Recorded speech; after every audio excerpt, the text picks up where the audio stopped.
जयंती मंगला काली भद्रकाली कपालिनी दुर्गा क्षमा शिवा धात्री स्वाहा स्वधा नमोस्तुते।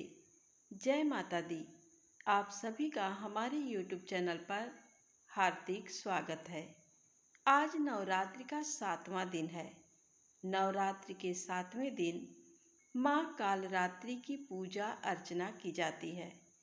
तो आज आप सुनेंगे माँ कालरात्रि की बड़ी ही पावन और दिव्य कथा।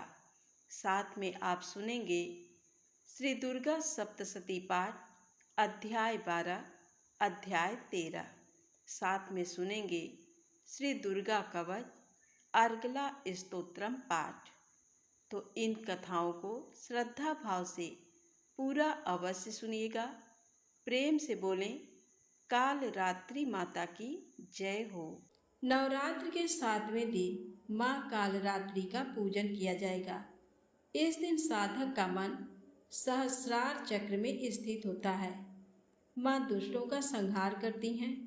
इनका रूप देखने में अत्यंत भयंकर है, परंतु ये अपने भक्तों को हमेशा शुभ फल प्रदान करती हैं। इसीलिए इन्हें शुभंकरी भी कहा जाता है। इनका वर्ण काला है, पर 3 नेत्र हैं।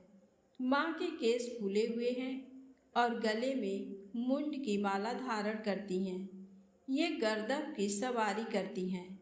इनके नाम का उच्चारण करने मात्र से बुरी शक्तियाँ भयभीत होकर भाग जाती हैं। पौराणिक कथा के अनुसार एक रक्त बीज नाम का राक्षस था।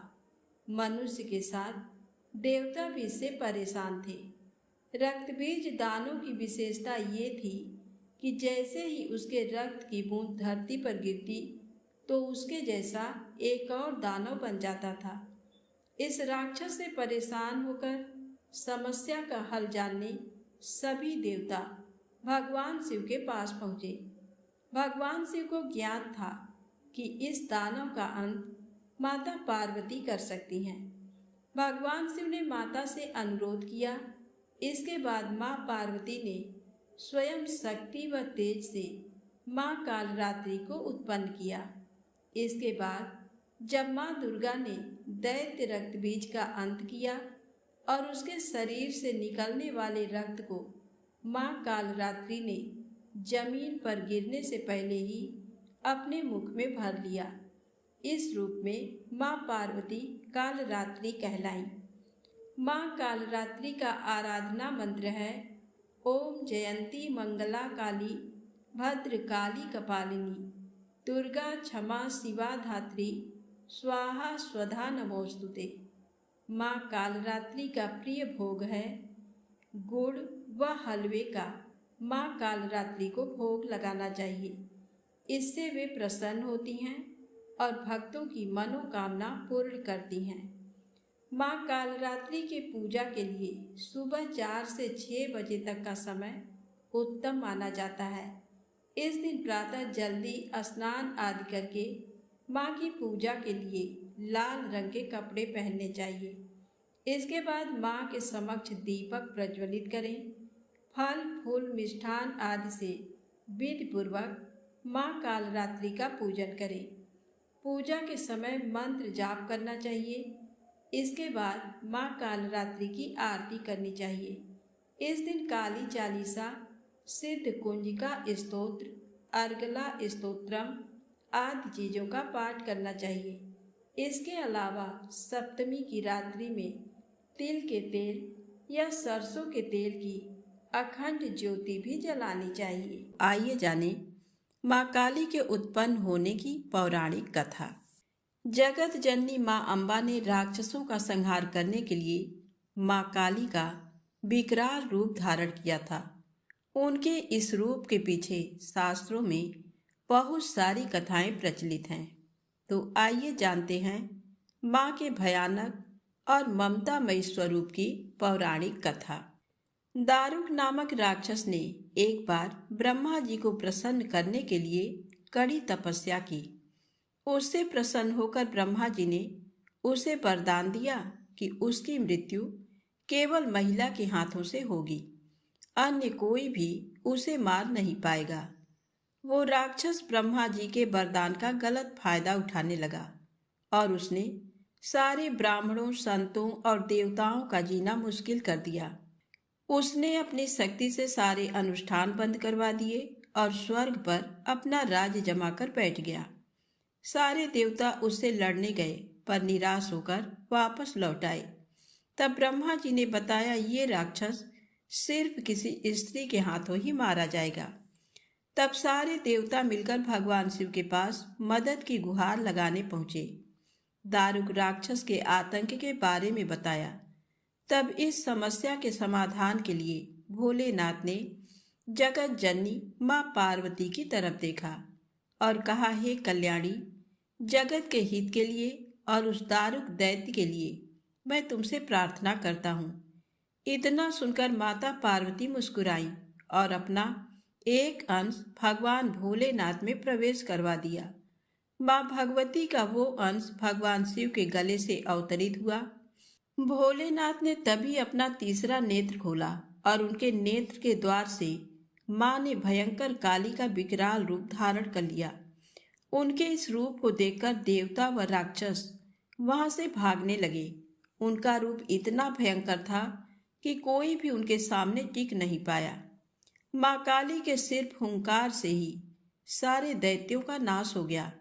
सारे असुर जलकर भस्म हो गए, लेकिन तब भी उनका गुस्सा शांत न हुआ और उनके क्रोध की अग्नि से सारे लोग जलने लगे।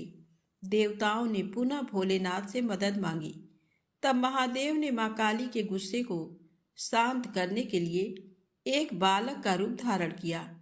उनके इस रूप को बटुक भैरव भी कहा जाता है और उस बालक के रूप में भोलेनाथ जोर जोर से रोने लगे।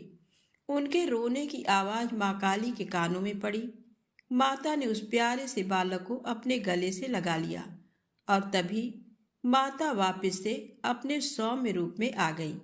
तो प्रेम से बोलें, काल रात्रि माता की जय हो। अब आइए जाने माँ कालिका के रहस्य और पौराणिक कथा। महाकाल की काली। काली का अर्थ है समय और काल। काल जो सभी को अपने में निगल जाता है। भयानक अंधकार और शमशान की देवी। वेद अनुसार समय ही आत्मा है, आत्मा ही समय है। माँ कालिका की उत्पत्ति धर्म की रक्षा और पापियों, राक्षसों का विनाश करने के लिए हुई है। काली को माता जगदम्बा की महामाया कहा गया है। माँ ने सती और पार्वती के रूप में जन्म लिया था। सती रूप में ही उन्होंने 10 महाविद्याओं के माध्यम से अपने 10 जन्मों की शिव को झांकी दिखाती थी। माँ काली के 4 रूप हैं: दक्षिणा काली, शमशान काली, मातृकाली और महाकाली। माता ने महिषासुर, चंडमुंड, धूम्राक्ष, रक्तबीज, शुंभ निशुंभ आदि राक्षसों के वध किए थे। कलयुग में 3 देवता जागृत कहे गए हैं: हनुमान, कालिका और भैरव। कालिका की उपासना जीवन में सुख, शांति, शक्ति, विद्या देने वाली बताई गई है। माँ कालिका की भक्ति का प्रभाव व्यावहारिक जीवन में मानसिक, शारीरिक और सांसारिक बुराइयों के अंत के रूप में दिखाई देता है। माँ काली को देवी दुर्गा की 10 महाविद्याओं में से एक माना जाता है। कालिका के दरबार में जो एक बार चला जाता है, उसका नाम पता दर्ज हो जाता है। यहाँ यदि दान मिलता है तो दंड भी, आशीर्वाद मिलता है तो शाप भी। यदि आप कालिका के दरबार में जो भी वादा करने आए उसे पूरा जरूर करें। जो भी मन्नत के बदले को करने का वचन दे उसे पूरा जरूर करें, अन्यथा कालिका माता रुष्ट हो सकती हैं। जो एक निष्ठ, सत्यवादी और वचन का पक्का है, समझो उसका काम भी तुरंत होगा। माँ दुर्गा ने कई जन्म लिए थे। उनमें से 2 जन्मों की कथाएं ज़्यादा प्रसिद्ध हैं। पहला, जब उन्होंने राजा दक्ष के यहाँ सती के रूप में जन्म लिया था और फिर वे यज्ञ की आग में कूदकर भस्म हो गई थी। दूसरा, जब उन्होंने पर्वतराज हिमालय की पुत्री के रूप में जन्म लिया तब वे पार्वती कहलाईं। दक्ष प्रजापति ब्रह्मा के पुत्र थे। उनकी दत्तक पुत्री थी सती, जिन्होंने तपस्या करके शिव को अपना पति बनाया। लेकिन शिव जी की जीवन शैली दक्ष को बिल्कुल ही नापसंद थी। शिव और सती का अत्यंत सुखी दाम्पत्य जीवन था, पर शिव को बेइज्जत करने का ख्याल दक्ष के दिल से नहीं गया था। इसी मनसा से उन्होंने एक यज्ञ का आयोजन किया, जिसमें शिव और सती को छोड़कर सभी देवी देवताओं को निमंत्रित किया। जब सती को इसकी सूचना मिली तो उन्होंने उस यज्ञ में जाने की ठान ली। शिव जी से अनुमति मांगी तो उन्होंने साफ मना कर दिया। उन्होंने कहा कि जब हमें बुलाया ही नहीं है तो हम क्यों जाएं? सती ने कहा कि मेरे पिता हैं तो मैं तो बिना बुलाए भी जा सकती हूँ। लेकिन शिव जी ने उन्हें वहाँ जाने से मना किया तो माता सती को क्रोध आ गया और क्रोधित होकर वे कहने लगी, मैं दक्ष यज्ञ में जाऊंगी और उसमें अपना हिस्सा लूंगी, नहीं तो उसका विध्वंस कर दूंगी। वे पिता और पति के इस व्यवहार से इतनी आहत हुई कि क्रोध से उनकी आंखें लाल हो गईं। वे उग्र दृष्टि से शिव को देखने लगी। उनके होंठ फड़फड़ाने लगे। फिर उन्होंने भयानक अट्टहास किया। शिव भयभीत हो गए। वे इधर उधर भागने लगे। उधर क्रोध से सती का शरीर जलकर काला पड़ गया। उनके इस विकराल रूप को देखकर शिव तो भाग चले, लेकिन जिस दिशा में भी वे जाते वहाँ एक न एक भयानक देवी उनका रास्ता रोक देती। वे 10 दिशाओं में भागे और 10 देवियों ने उनका रास्ता रोका और अंत में सभी काली में मिल गईं। हार कर शिव सती के सामने आ खड़े हुए। उन्होंने सती से पूछा, कौन है ये? सती ने बताया, ये मेरे 10 रूप हैं। आपके सामने खड़ी कृष्ण रंग की काली हैं, आपके ऊपर नीले रंग की तारा हैं, पश्चिम में छिन्नमस्ता, बाएं भुवनेश्वरी, पीठ के पीछे बगलामुखी, पूर्व दक्षिण में धूमावती, दक्षिण पश्चिम में त्रिपुर सुंदरी, पश्चिम उत्तर में मातंगी तथा उत्तर पूर्व में खोजसी हैं, और मैं खुद भैरवी रूप में अभय दान देने के लिए आपके सामने खड़ी हूँ। माता का ये विकराल रूप देख शिव कुछ भी नहीं कह पाए और वे दक्ष यज्ञ में चली गईं। माँ दुर्गा के 9 रूपों में 7वां रूप है देवी कालरात्रि का। इसलिए नवरात्र के 7वें दिन माँ कालरात्रि की पूजा होती है। कालरात्रि माता गले में विद्युत की माला धारण करती हैं। इनके बाल फूले हुए हैं और गर्दभ की सवारी करती हैं, जबकि काली नरमुंड की माला पहनती हैं और हाथ में खप्पर और तलवार लेकर चलती हैं। काली माता के हाथ में कटा हुआ सिर है, जिससे रक्त टपकता रहता है। भयंकर रूप होते हुए भी माता भक्तों के लिए कल्याणकारी है। कालरात्रि माता को काली और शुभंकरी भी कहा जाता है। कालरात्रि माता के विषय में कहा जाता है कि ये दुष्टों के बाल पकड़कर खड्ग से उसका सिर काट देती हैं।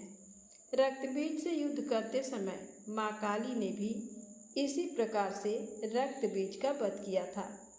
माता काली की पूजा या भक्ति करने वालों को माता सभी तरह से निर्भीक और सुखी बना देती हैं। वे अपने भक्तों को सभी तरह की परेशानियों से बचाती हैं। लंबे समय से चली आ रही बीमारी दूर हो जाती है। ऐसी बीमारियां जिनका इलाज संभव नहीं है, वह भी काली की पूजा से समाप्त हो जाती है। काली के पूजक पर काले जादू, टोने टोटकों का प्रभाव नहीं पड़ता। हर तरह की बुरी आत्माओं से माता काली रक्षा करती हैं, कर्ज से छुटकारा दिलाती हैं, बिजनेस आदि में आ रही परेशानियों को दूर करती हैं, जीवन साथी या किसी खास मित्र से संबंधों में आ रहे तनाव को दूर करती हैं, बेरोजगारी, करियर या शिक्षा में असफलता को दूर करती हैं, कारोबार में लाभ और नौकरी में प्रमोशन दिलाती हैं।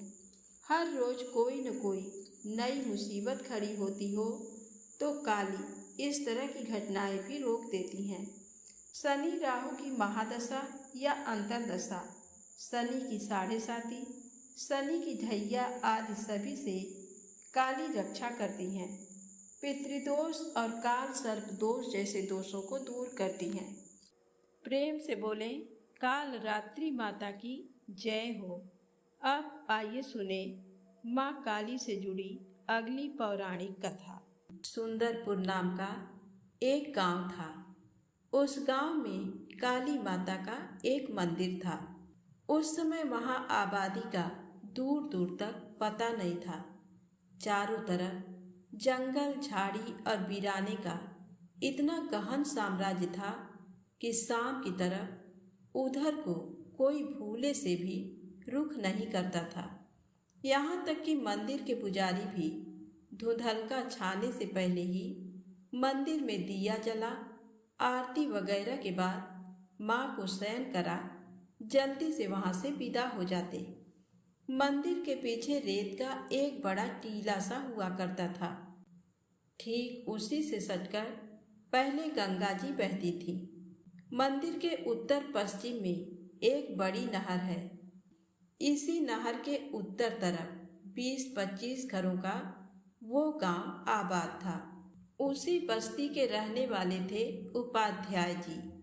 स्वभाव से अत्यंत भोले और कुल देवी के अनन्य भक्त। लोगों के लाख मना करने के बावजूद जाड़ा, गर्मी, बरसात, मौसम कैसा भी हो, रात को खाना खाने के बाद वो नहर पार करके मंदिर में मत्था टेकने जरूर आते थे।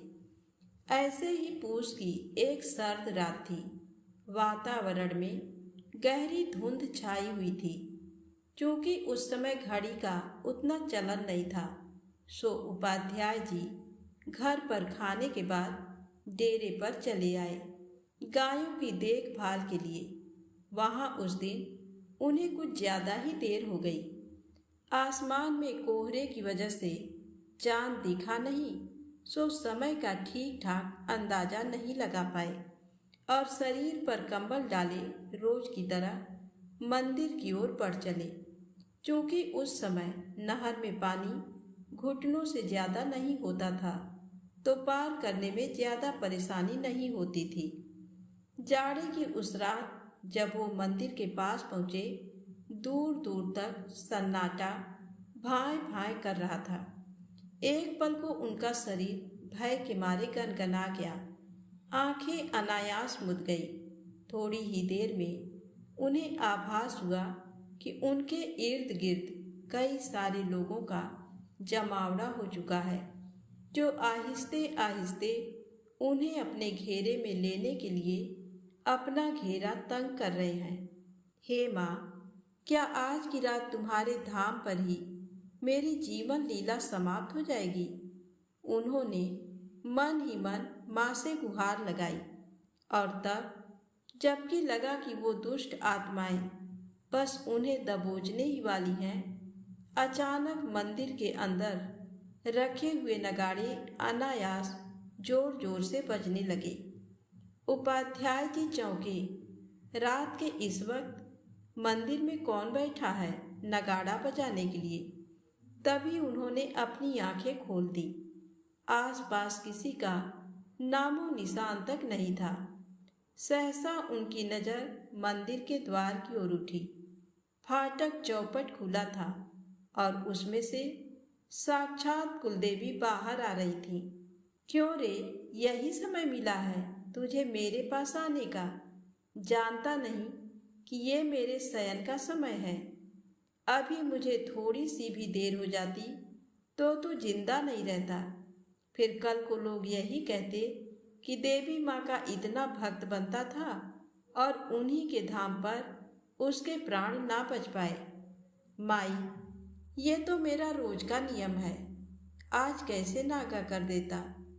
हरबंश उपाध्याय देवी को सामने पाकर निहाल हो गए और उनके चरणों में लौट गए।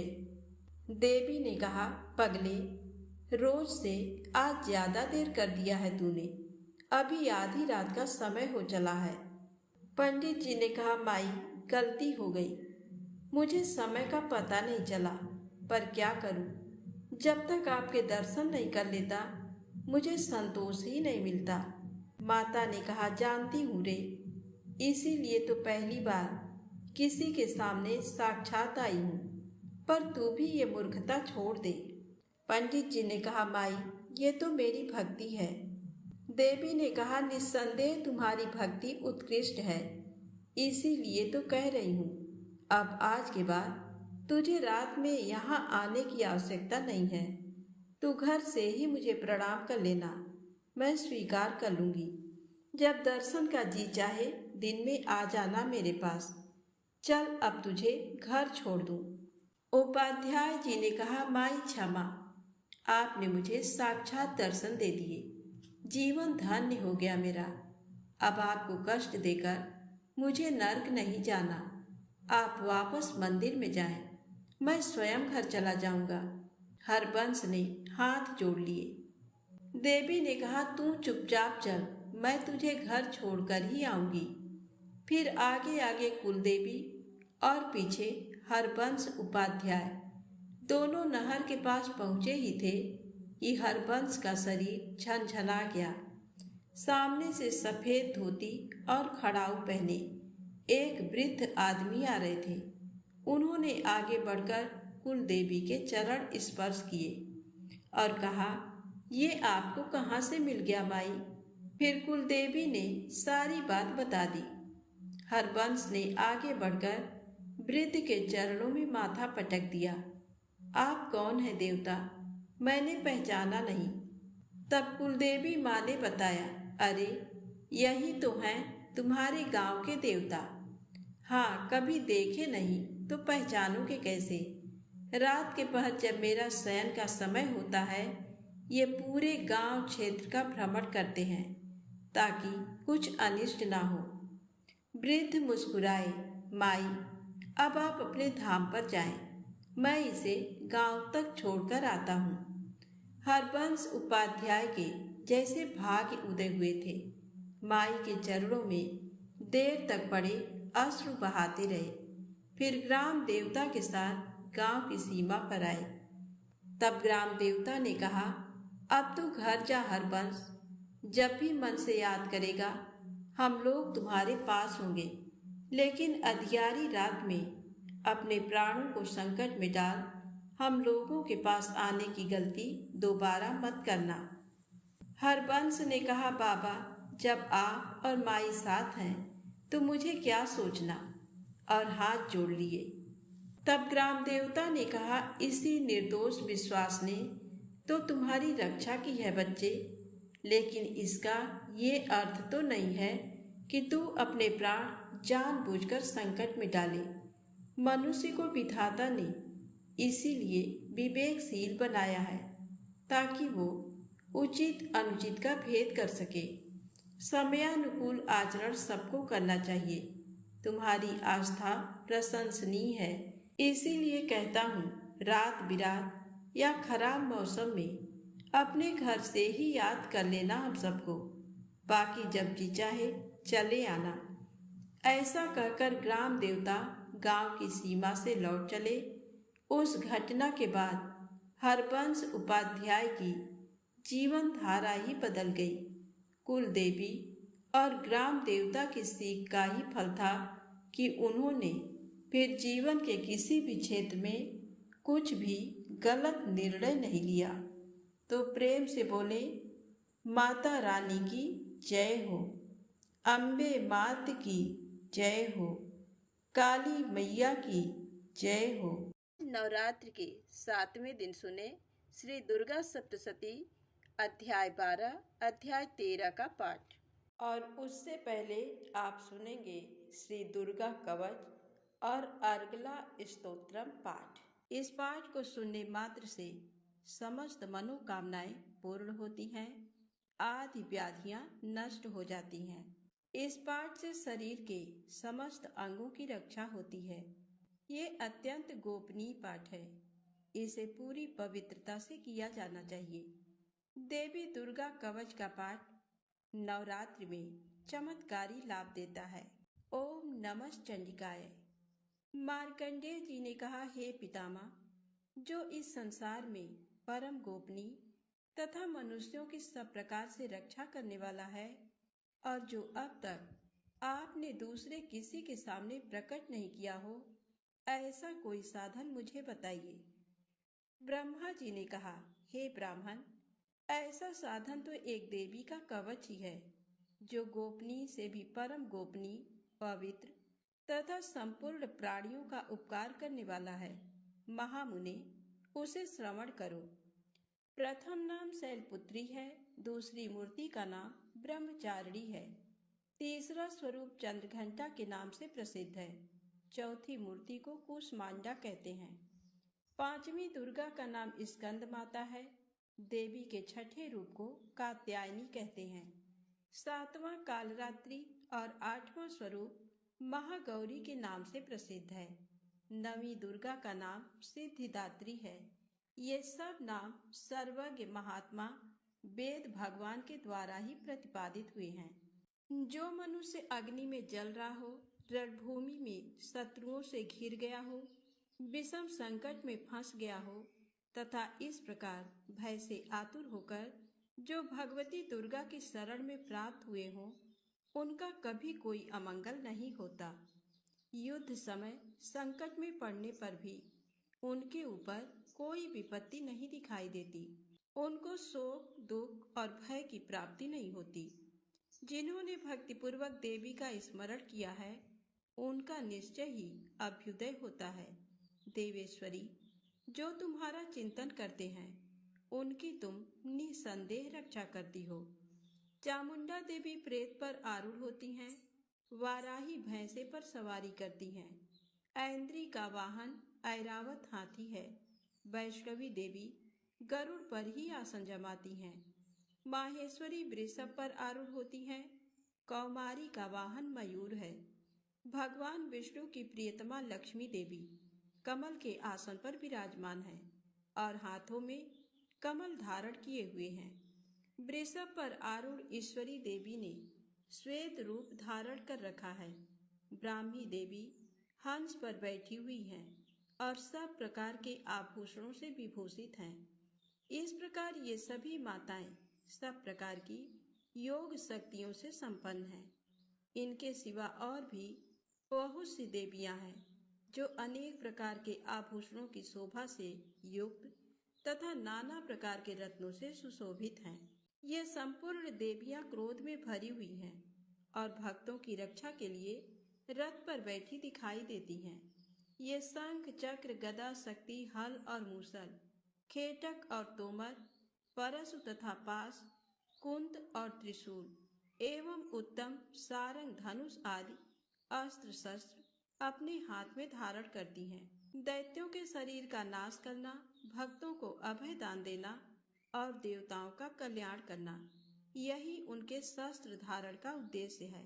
महान रौद्र रूप, अत्यंत घोर पराक्रम, महान बल और महान उत्साह वाली देवी, तुम महान भय का नाश करने वाली हो। तुम्हें नमस्कार है। तुम्हारी ओर देखना भी कठिन है। शत्रुओं का भय बढ़ाने वाली जगदम्बिके, मेरी रक्षा करो।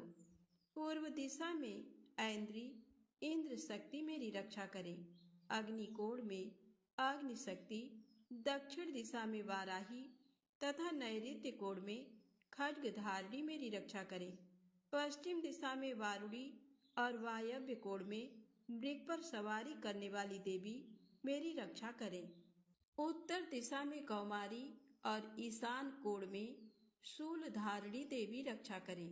ब्रह्माणी, तुम ऊपर की ओर से मेरी रक्षा करो और वैष्णवी देवी नीचे की ओर से मेरी रक्षा करें।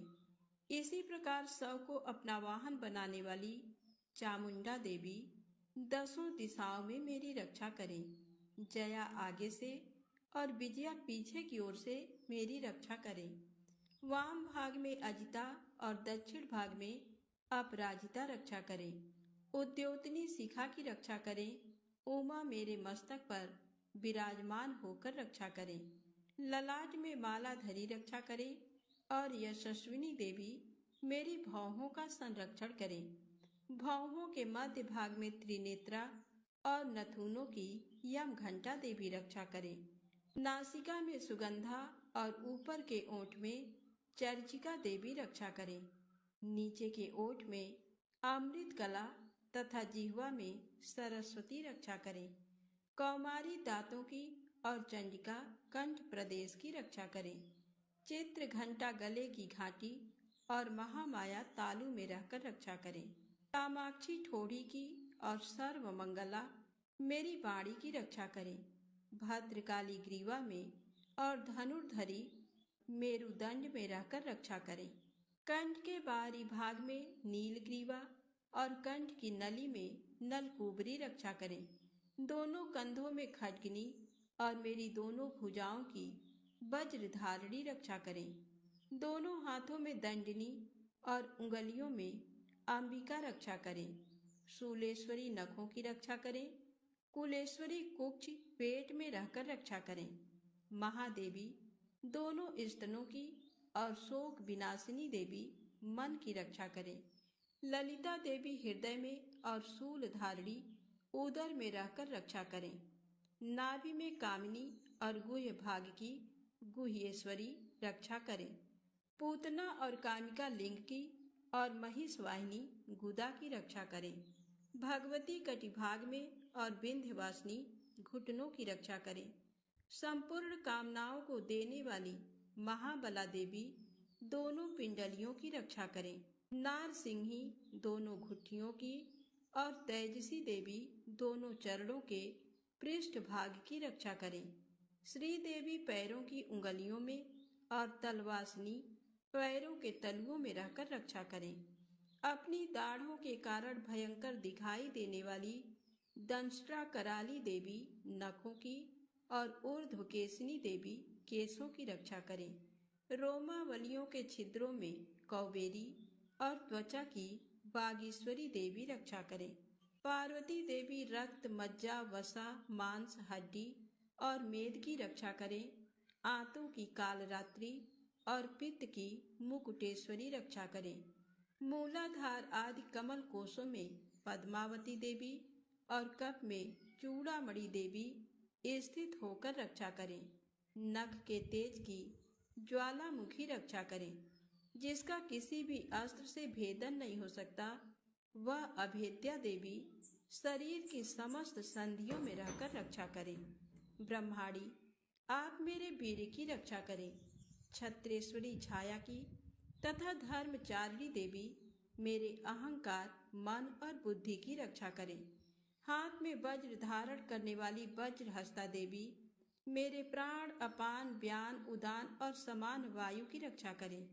कल्याण से शोभित होने वाली भगवती कल्याण शोभना मेरे प्राण की रक्षा करें।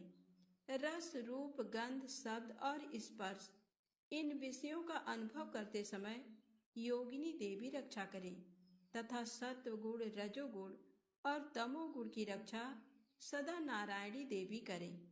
वाराही आयु की रक्षा करें।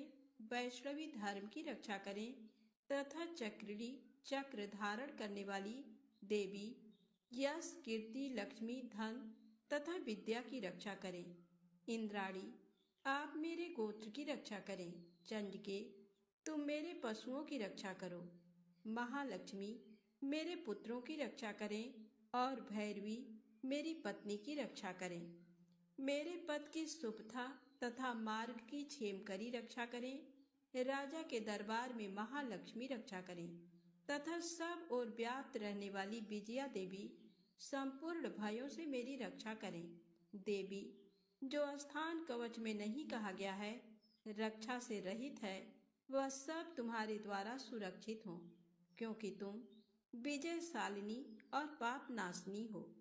यदि अपने शरीर का भला चाहे तो मनुष्य बिना कवच के कहीं एक पग भी न जाए।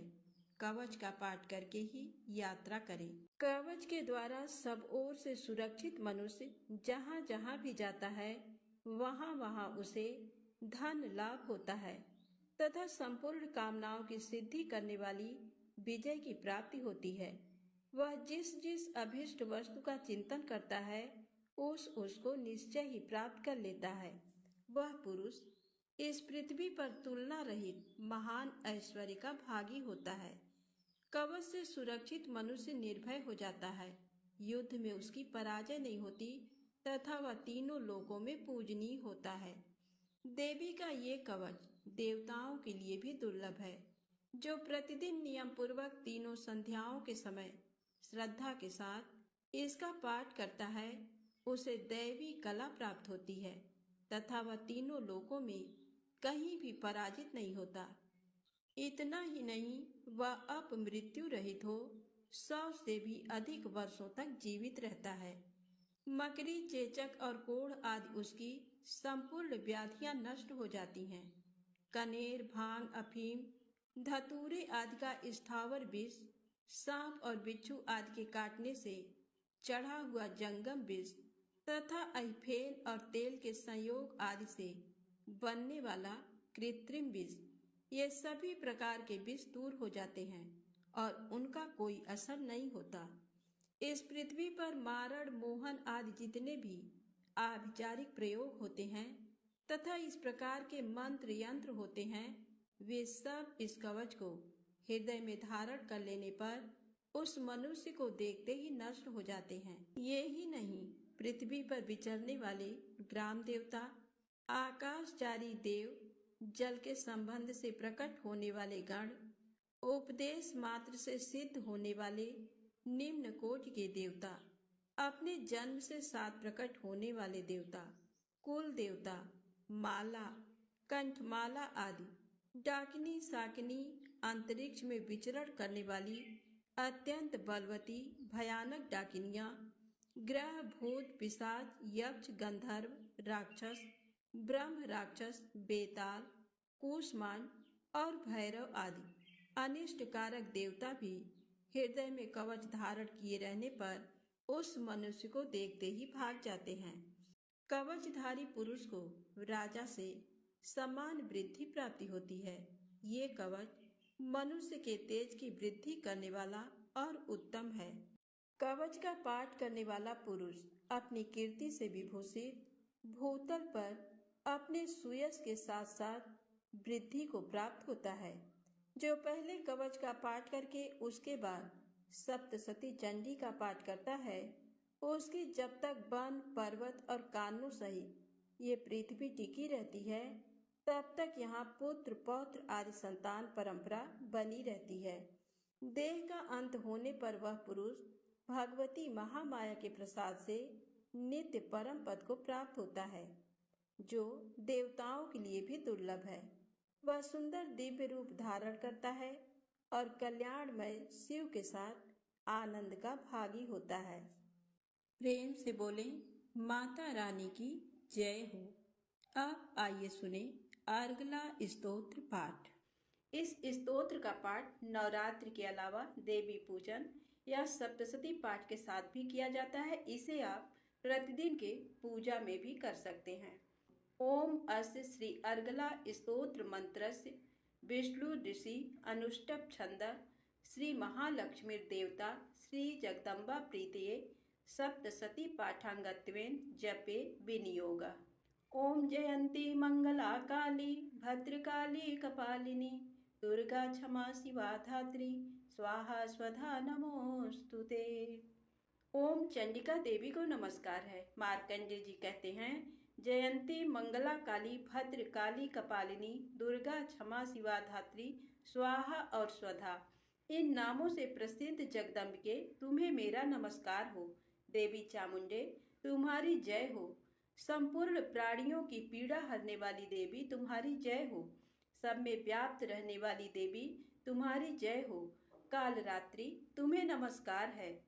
मधु और कैटभ को मारने वाली तथा ब्रह्मा जी को वरदान देने वाली देवी तुम्हें नमस्कार है। तुम मुझे रूप आत्मस्वरूप का ज्ञान दो। जय, मोह पर विजय दो। मोह, विजय और ज्ञान प्राप्ति रूप यश दो और काम, क्रोध आदि शत्रुओं का नाश करो। महिषासुर का नाश करने वाली तथा भक्तों को सुख देने वाली देवी, तुम्हें नमस्कार है। तुम रूप दो, जय दो, यश दो और काम क्रोध आदि शत्रुओं का नाश करो। रक्त बीज का वध और चंड मुंड का विनाश करने वाली देवी, तुम रूप दो, जय दो, यश दो और काम क्रोध आदि शत्रुओं का नाश करो। शुंभ और निशुंभ तथा धूम्रलोचन का मर्दन करने वाली देवी, तुम रूप दो, जय दो, यश दो और काम क्रोध आदि शत्रुओं का नाश करो। सबके द्वारा बंदित युगल चरणों वाली तथा संपूर्ण सौभाग्य प्रदान करने वाली देवी, तुम रूप दो, जय दो, यश दो और काम क्रोध आदि शत्रुओं का नाश करो। देवी, तुम्हारे रूप और चरित्र अचिंत्य हैं। तुम समस्त शत्रुओं का नाश करने वाली हो। तुम रूप दो, जय दो, यश दो और काम क्रोध आदि शत्रुओं का नाश करो। पापों को दूर करने वाली चंडिके, जो भक्ति पूर्वक तुम्हारे चरणों में सर्वदा हमेशा मस्तक झुकाते हैं, उन्हें रूप दो, जय दो, यश दो और काम क्रोध आदि शत्रुओं का नाश करो। रोगों का नाश करने वाली चंडिके, जो भक्ति पूर्वक तुम्हारी स्तुति करते हैं, उन्हें रूप दो, जय दो, यश दो और काम क्रोध आदि शत्रुओं का नाश करो। चंडिके, इस संसार में जो भक्ति पूर्वक तुम्हारी पूजा करते हैं, उन्हें रूप दो, जय दो, यश दो और काम क्रोध आदि शत्रुओं का नाश करो। मुझे सौभाग्य और आरोग्य स्वास्थ्य दो, परम सुख दो। रूप दो, जय दो, यश दो और काम क्रोध आदि शत्रुओं का नाश करो। जो मुझसे द्वेष करते हैं, उनका नाश और मेरे बल की वृद्धि करो। रूप दो, जय दो, यश दो और काम क्रोध आदि शत्रुओं का नाश करो। देवी, मेरा कल्याण करो, मुझे उत्तम संपत्ति प्रदान करो। रूप दो, जय दो, यश दो और काम क्रोध आदि शत्रुओं का नाश करो। अंबिके, देवता और असुर दोनों ही अपने माथे के मुकुट की मणियों को तुम्हारे चरणों पर घिसते हैं। तुम रूप दो, जय दो, यश दो और काम क्रोध आदि शत्रुओं का नाश करो। तुम अपने भक्त जन को विद्वान, यशस्वी और लक्ष्मीवान बनाओ तथा रूप दो, जय दो, यश दो और काम क्रोध आदि शत्रुओं का नाश करो। प्रचंड दैत्यों के दर्प का दलन करने वाली चंडिके, मुझ शरणागत को रूप दो, जय दो, यश दो और काम क्रोध आदि शत्रुओं का नाश करो। चतुर्भुज ब्रह्मा जी के द्वारा प्रशंसित चार भुजाधारिणी परमेश्वरी, तुम रूप दो, जय दो, यश दो और काम क्रोध आदि शत्रुओं का नाश करो। देवी अंबिके, भगवान विष्णु नित्य निरंतर भक्ति पूर्वक तुम्हारी स्तुति करते रहते हैं। तुम रूप दो, जय दो, यश दो और काम क्रोध आदि शत्रुओं का नाश करो। हिमालय कन्या पार्वती के पति महादेव जी के द्वारा प्रशंसित होने वाली परमेश्वरी, तुम रूप दो, जय दो, यश दो और काम क्रोध आदि शत्रुओं का नाश करो। सचीपति इंद्र के द्वारा सद्भाव से पूजित होने वाली परमेश्वरी, तुम रूप दो, जय दो, यश दो और काम क्रोध आदि शत्रुओं का नाश करो। प्रचंड भुजदंडों वाले दैत्यों का घमंड चूर करने वाली देवी, तुम रूप दो, जय दो, यश दो और काम क्रोध आदि शत्रुओं का नाश करो। देवी अंबिके, तुम अपने भक्त जनों को सदा असीम आनंद प्रदान करती हो। मुझे रूप दो, जय दो, यश दो और काम क्रोध आदि शत्रुओं का नाश करो। मन की इच्छा के अनुसार चलने वाली मनोहर पत्नी प्रदान करो, जो दुर्गम संसार से तारने वाली तथा उत्तम कुल में जन्मी हो। जो मनुष्य इस स्तोत्र का पाठ करके सप्तसती रूपी महास्तोत्र का पाठ करता है, वह सप्तसती की जप संख्या से मिलने वाले श्रेष्ठ फल को प्राप्त होता है, साथ ही वह प्रचुर संपत्ति भी प्राप्त कर लेता है। इति दिव्या अर्गला स्तोत्रम संपूर्णम। प्रेम से बोले माँ भगवती की जय हो। सुने श्री दुर्गा सप्तसती अध्याय 12 अध्याय 13 का पाठ। मैं 3 नेत्रों वाली दुर्गा देवी का ध्यान करती हूँ। उनके श्रीअंगों की प्रभा बिजली के समान है। वे सिंह के कंधे पर बैठी हुई भयंकर प्रतीत होती हैं। हाथों में तलवार और ढाल लिए अनेक कन्याएं उनकी सेवा में खड़ी हैं। वे अपने हाथों में चक्र, गदा, तलवार, ढाल, बाण, धनुष, पास और तर्जनी मुद्रा धारण किए हुए हैं। उनका स्वरूप अग्निमय है तथा वे माथे पर चंद्रमा का मुकुट धारण करती हैं। देवी बोली, देवताओं, जो एकाग्र चित्त होकर प्रतिदिन इन स्तुतियों से मेरा स्तवन करेगा, उसकी सारी बाधा मैं निश्चय ही दूर कर दूंगी।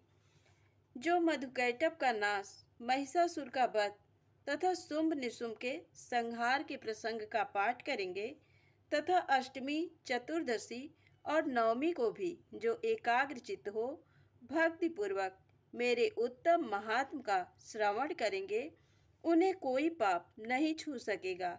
उन पर पाप जनित आपत्तियां भी नहीं आएंगी। उनके घर में कभी दरिद्रता नहीं होगी तथा उनको कभी प्रेमी जनों के बिछोह का कष्ट भी नहीं भोगना पड़ेगा। इतना ही नहीं, उन्हें शत्रु से, लुटेरों से, राजा से, शस्त्र से, अग्नि से तथा जल की राशि से भी कभी भय नहीं होगा। इसलिए सबको एकाग्र चित्त होकर भक्ति पूर्वक मेरे इस महात्म को सदा पढ़ना और सुनना चाहिए। ये परम कल्याण कारक है। मेरा महात्म महामारी जनित समस्त उपद्रवों तथा आध्यात्मिक तीनों प्रकार के उत्पातों को शांत करने वाला है। मेरे जिस मंदिर में प्रतिदिन विधि पूर्वक मेरे इस महात्म का पाठ किया जाता है, उस स्थान को मैं कभी नहीं छोड़ती। वहाँ सदा ही मेरा सन्निधान बना रहता है।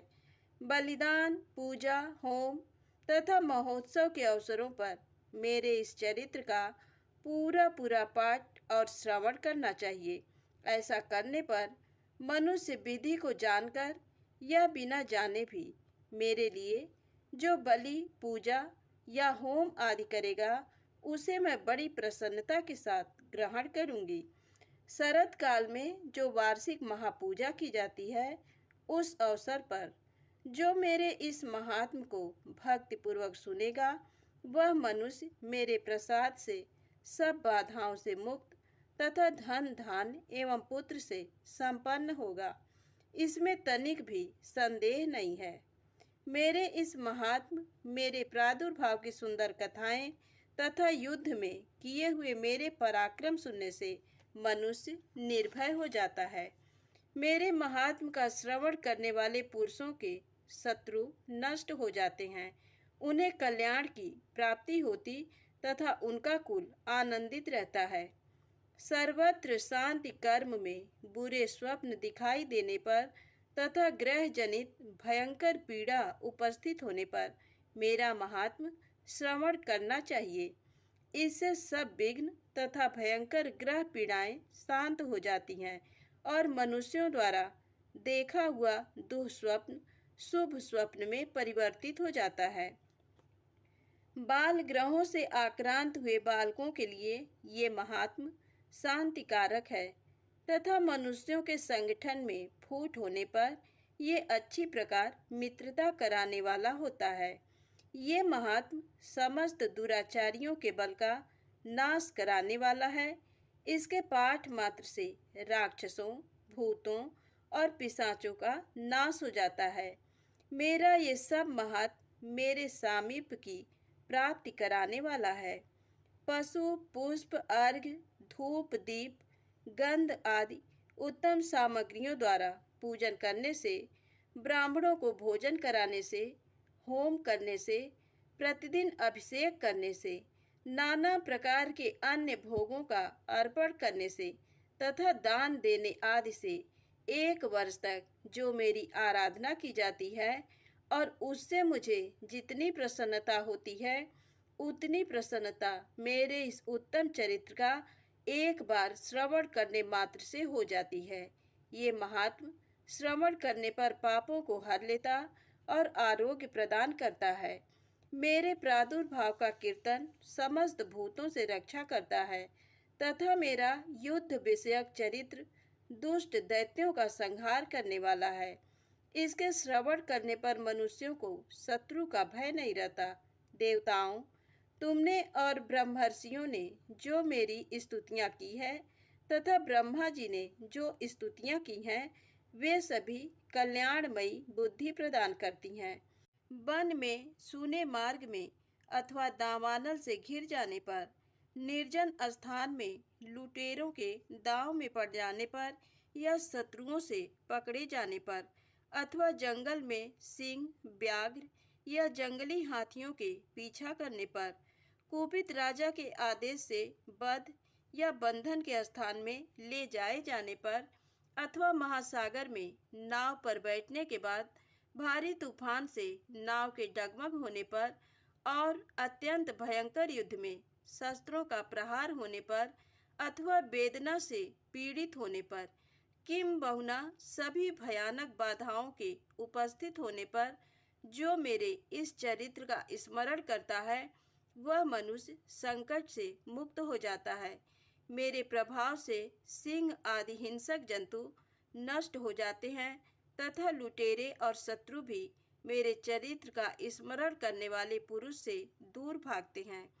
ऋषि कहते हैं, यूं कहकर प्रचंड पराक्रम वाली भगवती चंडिका सभी देवताओं के देखते देखते वहीं अंतर्धान हो गई। फिर समस्त देवता भी शत्रुओं के मारे जाने से निर्भय हो पहले की ही भांति यज्ञ भाग का उपभोग करते हुए अपने अपने अधिकार का पालन करने लगे। संसार का विध्वंस करने वाले महाभयंकर अतुल पराक्रमी देव शत्रु शुंभ तथा महाबली निशुंभ के युद्ध में देवी द्वारा मारे जाने पर शेष दैत्य पाताल लोक में चले आए। राजन, इस प्रकार भगवती अंबिका देवी नित्य होती हुई भी पुनः पुनः प्रकट होकर जगत की रक्षा करती हैं। वे ही इस विश्व को मोहित करती हैं, वे ही जगत को जन्म देती तथा वे ही प्रार्थना करने पर संतुष्ट हो विज्ञान एवं समृद्धि प्रदान करती हैं। राजन, महाप्रलय के समय महामारी का स्वरूप धारण करने वाली वे महाकाली ही इस समस्त ब्रह्मांड में व्याप्त हैं। वे ही समय समय पर महामारी होती और वे ही स्वयं अजन्मा होती हुई भी सृष्टि के रूप में प्रकट होती हैं। वे सनातनी देवी ही समयानुसार संपूर्ण भूतों की रक्षा करती हैं। मनुष्यों के अभ्युदय के समय वे ही घर में लक्ष्मी के रूप में स्थित हो उन्नति प्रदान करती हैं और वे ही अभाव के समय दरिद्रता बनकर विनाश का कारण होती हैं। पुष्प, धूप और गंध आदि से पूजन करके उनकी स्तुति करने पर वे धन, पुत्र, धार्मिक बुद्धि तथा उत्तम गति प्रदान करती हैं। इस प्रकार देवी महात्म्य में फल स्तुति नामक 12वां अध्याय संपूर्ण हुआ। अध्याय 13 सूरत और वैश्य को देवी का वरदान। जो उदय काल के सूर्यमंडल की सी कांति धारण करने वाली हैं, जिनके 4 भुजाएं और 3 नेत्र है तथा जो अपने हाथों में पास, अंकुश, वर एवं अभय की मुद्रा धारण किए रहती हैं, उन शिवा देवी का मैं ध्यान करती हूँ। ऋषि कहते हैं, राजन, इस प्रकार मैंने तुमसे देवी के उत्तम महात्म का वर्णन किया जो इस जगत को धारण करती हैं। उन देवी का ऐसा ही प्रभाव है। वे ही विद्या ज्ञान उत्पन्न करती हैं। भगवान विष्णु की माया स्वरूपा उन भगवती के द्वारा ही तुम ये वैश्य तथा अन्यान्य विवेकी जन मोहित होते हैं, मोहित हुए हैं तथा आगे भी मोहित होंगे। महाराज, तुम उन्हीं परमेश्वरी की शरण में जाओ। आराधना करने पर वे ही मनुष्यों को भोग, स्वर्ग तथा मोक्ष प्रदान करती हैं। मार्कंडेय जी कहते हैं, मेधा मुनि के ये वचन सुनकर राजा सूरत ने उत्तम व्रत का पालन करने वाले उन महाभाग महर्षि को प्रणाम किया। वे अत्यंत ममता और राज्यापहरण से बहुत खिन्न हो चुके थे। महामुने, इसलिए विरक्त होकर वे राजा तथा वैश्य तत्काल तपस्या को चले गए और वे जगदम्बा के दर्शन के लिए नदी के तट पर रहकर तपस्या करने लगे। वे वैश्य उत्तम देवी सूक्त का जप करते हुए तपस्या में प्रवृत्त हुए। वे दोनों नदी के तट पर देवी की मिट्टी की मूर्ति बनाकर पुष्प, धूप और हवन आदि के द्वारा उनकी आराधना करने लगे। उन्होंने पहले तो आहार को धीरे धीरे कम किया, फिर बिल्कुल निराहार रहकर देवी में ही मन लगाए एकाग्रता पूर्वक उनका चिंतन आरंभ किया। वे दोनों अपने शरीर के रक्त से प्रोक्षित बलि देते हुए लगातार 3 वर्ष तक संयम पूर्वक आराधना करते रहे। इस पर प्रसन्न होकर जगत को धारण करने वाली चंडिका देवी ने प्रत्यक्ष दर्शन देकर कहा। देवी बोली, राजन तथा अपने कुल को आनंदित करने वाले वैश्य, तुम लोग जिस वस्तु की अभिलाषा रखते हो वह मुझसे मांगो, मैं संतुष्ट हूँ, अतः तुम्हें वह सब कुछ दूंगी। मार्कंडेय जी कहते हैं, तब राजा ने दूसरे जन्म में नष्ट न होने वाला राज्य मांगा तथा इस जन्म में भी शत्रुओं की सेना को बलपूर्वक नष्ट करके पुनः अपना राज्य प्राप्त कर लेने का वरदान मांगा। वैश्य का चित्त संसार की ओर से खिन्न एवं विरक्त हो चुका था और वे बड़े बुद्धिमान थे, अतः उस समय उन्होंने तो ममता और अहंता रूप आसक्ति का नाश करने वाला ज्ञान मांगा। देवी बोली, राजन तुम थोड़े ही दिनों में शत्रुओं को मारकर अपना राज्य प्राप्त कर लोगे। अब वहाँ तुम्हारा राज्य स्थिर रहेगा। फिर मृत्यु के पश्चात तुम भगवान विवस्वान के अंश से जन्म लेकर इस पृथ्वी पर सावर्णिक मनु के नाम से विख्यात होगे। वैश्य वर, तुमने भी जिस वर को मुझसे प्राप्त करने की इच्छा की है उसे देती हूँ। तुम्हें मोक्ष के लिए ज्ञान प्राप्त होगा। मार्कंडेय जी कहते हैं, इस प्रकार उन दोनों को मनोवांछित वरदान देकर तथा उनके द्वारा भक्तिपूर्वक अपनी स्तुति सुनकर देवी अंबिका तत्काल अंतर्धान हो गई। इस तरह देवी से वरदान पाकर क्षत्रियों में श्रेष्ठ सुरत सूर्य से जन्म ले सावर्ण नामक मनु होंगे। इस प्रकार दुर्गा सप्तशती अध्याय 13 का पाठ संपूर्ण हुआ। दोस्तों, यदि आपने पूरे पाठ को श्रवण किया है तो कल आने वाला अंतिम अध्याय को अवश्य सुनिएगा, क्योंकि उसके सुने बिना आपका पाठ अधूरा माना जाएगा। तो प्रेम से बोलिए, माँ शेरा वाली की जय हो।